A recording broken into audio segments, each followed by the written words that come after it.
Alright mates, I've spent my fair enough time with this Xiaomi Pad Mini and I'm ready to share my opinion on how good or bad it is. You could be surprised, as was I, so let's do it. As for the design, well, I've got mixed feelings.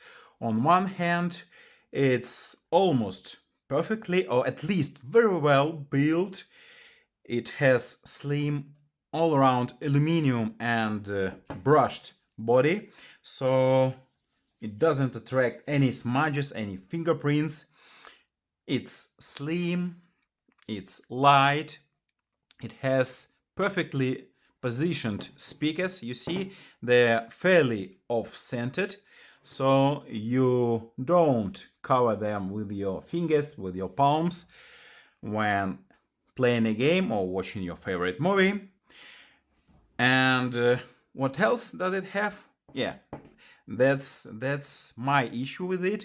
It doesn't have any distinctive feature, any specifics to say whether it's a versatile, all-purpose tablet or it's a gaming beast machine. Yeah, I am definitely spoiled by this thing, the RedMagic tablet, as it has all the bells and whistles, like the turbo fan, like the RGB lights.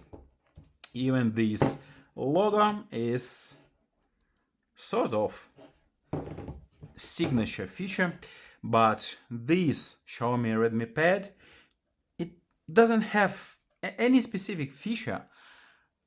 However, at one point, the Xiaomi engineers were like, should we make it a bit more gaming focused? All right, let's stick two USB ports in it. Yeah, it has two ports. However, even the gaming tablet RedMagic has only one USB port, but here are two.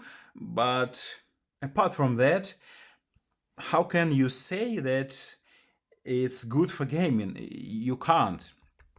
The screen, the display, although being perfectly sized of 8.8 inches, has quite thick bezels, even for a tablet, because we know it could be better, much better, like on this RedMagic. So these thick bezels make the 8.8 inch tablet almost identical. Yeah, you see, it's almost identical to 9.1. It's 9.06, so almost 9.1 inches, only due to these thick bezels on its sides.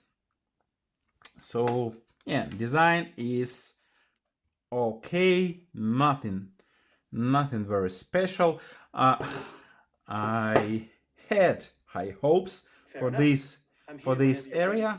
Shut up, please. Would you like me to suggest how did I launch the Gemini? Haven't got a clue. So I had my high hopes for this area. I hoped it to be either fingerprint or trigger for any action, but it's only to strengthen the Wi-Fi signal going through the aluminum body, but there is no fingerprint, no triggers, no this very popular customizable button like on the RedMagic. So this button can switch between the sound modes, can launch the gaming mode, and can do many others nice and fancy things. It also has a fingerprint built into the power button, and none of those is present here on the Xiaomi. So it's very simple, very straightforward.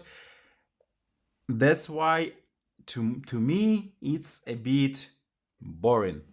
Now we need to walk through the specs, as I've got some interesting observations. that I want to share with you about its hardware. Starting with the chip, the processor is Dimensity 9400 plus stands for slightly increased or overclocked frequency, or simply speed of the processor. It goes up to almost 4 GHz, 3.7 GHz. However, in practice, I've seen it going somewhere around 3 GHz. It also possesses one of the mightiest GPU, Mali MC12. 12 stands for number of the cores, so 12-core GPU. It's mental fast. For general understanding of the might of this processor, the same Dimensity 9400 was installed and running such flagship phones as Vivo X200 Pro, Oppo Find X8 Pro. Of course, both of them are of the last years, but still my point is this chip is clearly still one of the mightiest, absolute flagship. So if you know what to do with it, how to optimize it, you'll get the fastest performance, the best performance. It also is accompanied with the fastest, the newest and fastest both RAM and internal storage. The RAM is 12 gigabytes of LPDDR5T. T stands for turbo, so again the fastest RAM. The internal storage is not rendered here, but according to the official site, it's UFS 4.1. Again, both RAM and ROM are the fastest, so it's absolutely direct rival to Snapdragon 8 Elite in my RedMagic Astra tablet. So you see, these two are direct rivals. So in theory, that should be equal in performance in gaming. We'll see that later. The next thing we need to talk about is the screen. And here are some interesting things that I've encountered. Firstly, the resolution is 3K against 2K or 2.4K on the RedMagic, and you see straight on this LCD. Yeah, mind, this is an LCD screen, this is an OLED, and looking at them directly, these might even look better, like brighter. However, of course, with the peak brightness, the colors, the brightness and saturation of the colors is better, of course, on the OLED display, but you see, you can compare them directly. Yeah, now with the manual brightness turned up, all the way up, this OLED looks brighter, but this has higher resolution, so the PPI or the resolution is quite remarkably higher on the LCD of the Xiaomi, and it has all the modes from the lowest 48 Hz up to 165 Hz, so both are just bonkers as fast per the refresh rate. But for you to not to be mistaken, in practice the interface and all the applications run up to 120 Hz. 165 Hz can be only achieved in some supported games, and we'll get to that later, so bear with me and you'll see where I'm getting with all that detailed storytelling.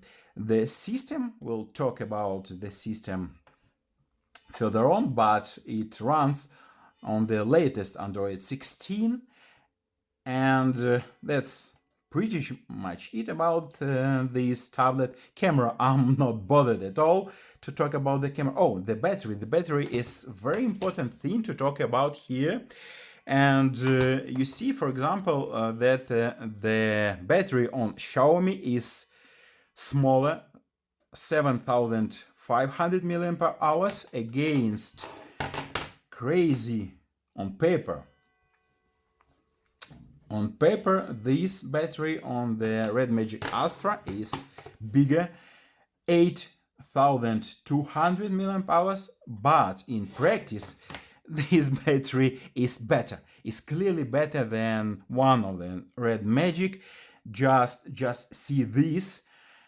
I didn't use it much, only for some gaming to test the games, and in standby mode it lasts for already 12 or yeah 11 or 12 days, and it still has some juice, 17%. So this is the best battery on any compact tablet. And what I was mostly surprised with is not the battery, is the battery and of course the screen. Somehow it's almost as great as an OLED screen on the RedMagic. So it's fascinating how good this LCD tablet is. So the bottom line of the hardware is this hardware is absolutely capable of any task, any heavy gaming, but it poses only one question, and that's where I'm getting with all of that. Is all that potential is realized and implemented to the fullest in performance, meaning in gaming? We'll get to that further on. Now the system, and first and foremost, this tablet already runs on the latest Android 16 version. I point it out because, for example, my beloved RedMagic Astra still on Android 15, and there is no clue, no information whatsoever whether it receives any major Android update, including the current Android 16. So it's already ahead of its competition in terms of the support. But when I did the unboxing video, I was way too optimistic with the updates, because I thought it will get 3 updates, but no, it will get only one more update. And I stress it out, one more, because it's already on Android 16, but Xiaomi were sneaky enough to release it with Android 15, so that they can call the Android 16 as a first major Android update. So only one more update, but it's again ahead of the RedMagic. But for example, Lenovo Legion tablet is promised to receive 3 major Android updates, so we'll see upon that. Next, the system itself, the interface, to my big surprise, it's very clean. When I firstly booted it up, there were no rubbish, almost. There were around 5 maybe rubbish apps.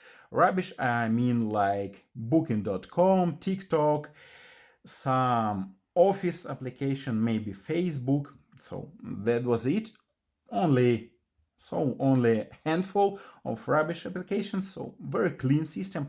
But as a skin, as a Hyper OS skin over the Android, I was underwhelmed, let's put it this way, because I haven't seen nothing new. Even when I've got this major HyperOS 3 update came onto this tablet, it has brought nothing new really. The features for tablet, including adjustment of the floating window workstation, I thought it's to connect it to a bigger screen, but no, it's only about the app icons arrangement or docking them to that sidebar, or call it whatever you fancy. So nothing exciting that HyperOS 3 has brought. The mandatory these days Xiaomi Hyper AI, so the AI toolset includes the Gemini, which is not the Xiaomi's products, it's Google's one. So it's from Google, and it's the default AI agent. The AI app boost include AI features that genuinely just mimic what simply Google Translate can do. Speech recognition, translate conversations, interpreter, it's simply the translator AI subtitles. There you can switch on subtitles, for example, in YouTube, where, yeah, you guessed it, the YouTube has their own subtitles to be on or off. So I see pure bollocks of all that AI app boost toolset. There are around what 7-8 useless AI features. There are only 2 really useful AI features, and none of those is from Xiaomi. The first one is, of course, the Gemini being here by default, and the second one, absolutely must have AI feature on any gadget, to, in my opinion, is of course the circle to search. It's here, it's lovely to have it here, but that's majorly it. And I was thinking what bothers me about this system, this HyperOS, this pretty stacked with functions, usually system or skin, and I've got it. I've got what bothered me all the time that I spent with it. It's no theming that I loved for many years, is the personalization options that were presented in abundance on every Xiaomi phone for the last maybe 10 years. It was the best, absolutely the best personalization toolset. But here, what I see here, options for what? Wallpapers or themes, lock style, just different wallpapers for the lock screen, icons. What we can do with icons is to get them as themed. You know that, and I know that what themed from OxygenOS and from Google Pixel, where when you can redraw all the icons or all the supported icons to be monocolor, or like following one color style. And here it's called background color for icons, and let's make it brown. And yeah, the supported icons are brown, but it's so underdeveloped. Why on earth, for example, all the Google, which are third party for Xiaomi system, why all Google apps icons are redrawn to brown, but the proprietary, the native settings app is not? It's bollocks. So I see that Xiaomi engineers and developers have brought very little work to make it look good. And the most frustrating and upsetting thing for me is absence of the theme store. I used to be so fascinated, so amazed, and so just captured by the theming options that I had on my many Xiaomi phones that I had over years. But here is no theme app. I don't know the reason for that. Please, whoever of you have recently owned or still owns a Xiaomi phone, please tell me, is there a theme app on a Xiaomi phone? If yes, that would be just so stupid from Xiaomi. So the system doesn't impress me at all, apart from the fact that it supports stylus. There is a separate application, Mi Canvas, for drawing with a stylus. However, I believe I've got no clue, I've got no knowledge about that, but my guess is whoever uses their tablet for drawing and painting, they probably need a bigger picture but on a compact tablet, that's probably it. So the system doesn't impress me. For special features, for example, the sound on this tablet is just amazing, is so fascinatingly, amazingly great. For example, let's try this. It says no copyrights, but if I'm blocked from YouTube, it's your fault. I'm kidding.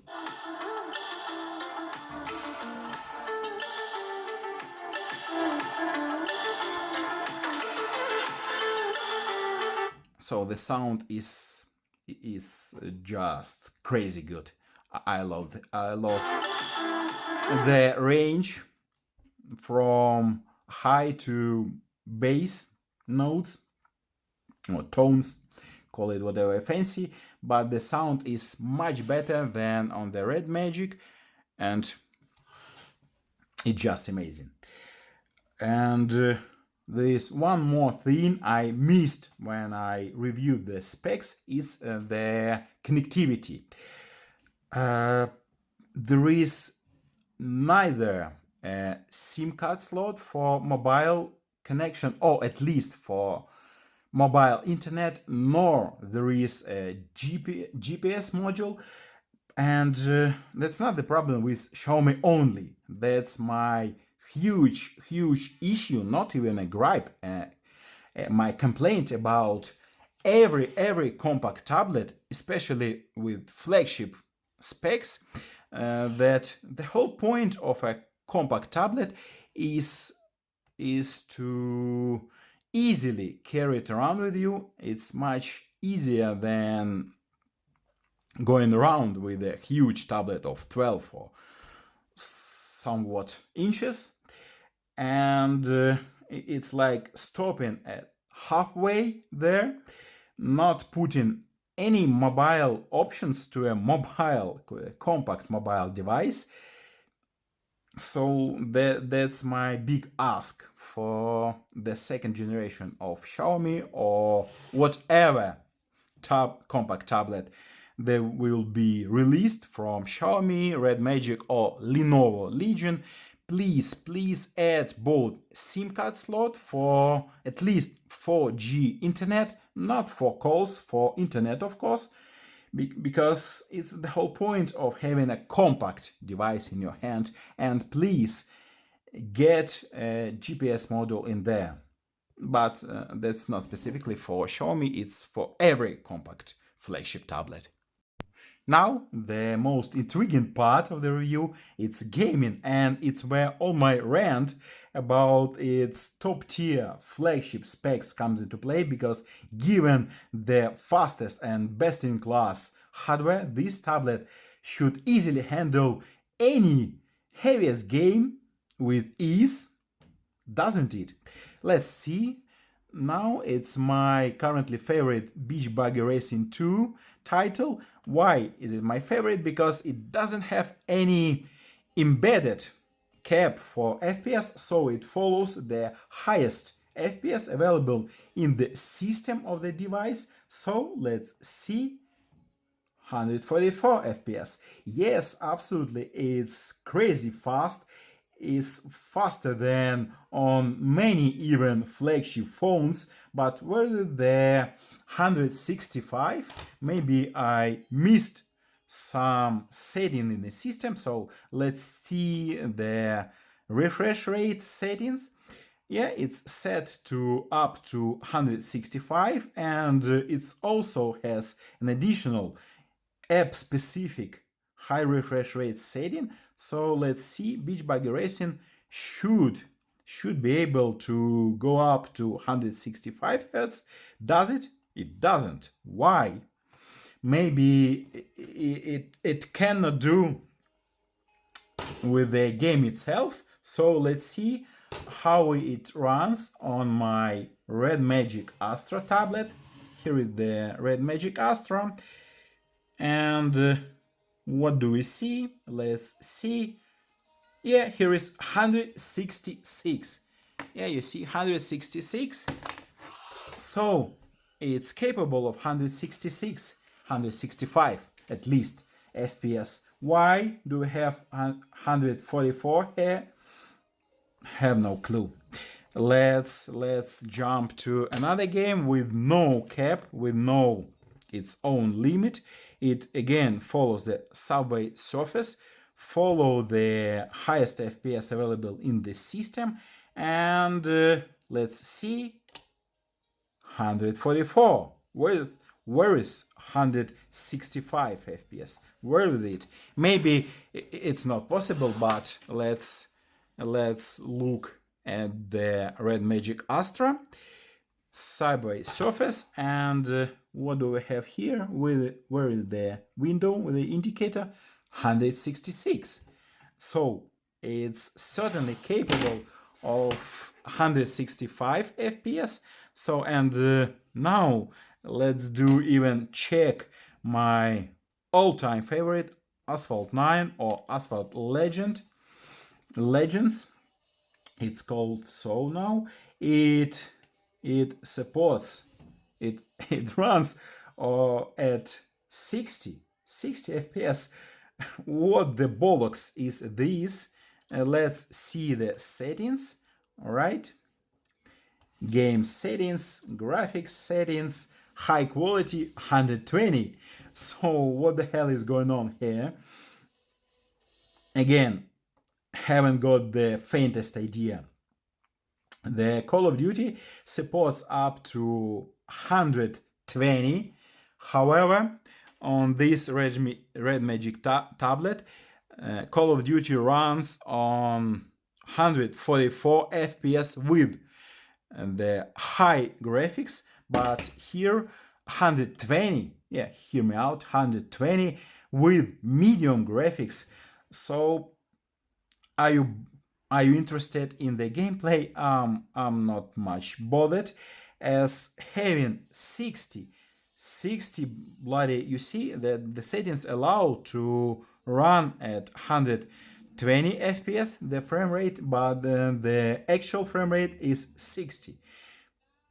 So the gaming review was too short. I beg your pardon for that. I'm not even bothered to play any game, and it has nothing to do with the battery level being so low. No, it's not because of the saving mode. No, it runs what I showed you all the way from 100% down to the lowest. So no 165 FPS at any game, in any gameplay whatsoever that I've tried, and I've tried a lot of them. But so the promised and technically available 165 Hz is pure bollocks. Right, wrapping this up, on one hand, this Xiaomi Pad Mini has all the potential. It possesses the best-in-class and one of the best, even to the date in 2026, hardware, both the chip, the memory, both RAM and ROM, the best LCD screen, and one of the best screens overall that I've seen on many tablets, including RedMagic Astra, Lenovo Legion. So that's the best LCD screen, even comparable to a clearly technically better OLED screen, but this LCD is something on its own. It's one of the best screens out there. So hardware-wise, it should be the best in class. But on the software side, starting with the gimmicky Xiaomi AI toolset, which consists of majorly the Google products, the Gemini, and the translation features, which all are taken from clearly and the Google Translate, to this underdeveloped interface, even with the third generation of their HyperOS system. These icons color language looks so poor, so underdeveloped. It's such a mess. To that underperforming gaming, absolutely devastated how bad the game. It's not bad on its own, but given the hardware, the 165 hertz potential and technical capability of the screen, but going 60 FPS in Asphalt 9 and in no game there was 165 FPS reached whatsoever. On the software side, it's clearly like a backthought product, like second or third tier product from Xiaomi. They've clearly put very little work into the tablet, so yeah, I'm frustrated, but there is lots of potential, and the only question it poses so far: who is this tablet for? It's not for gamers, clearly, with LCD screen, with clearly underwhelming performance in gaming. Neither it is for some artists, because for painting you'll probably need a larger screen. So given all the potential, it's not implemented, it's not realized to the fullest. So please Xiaomi, next time, do better.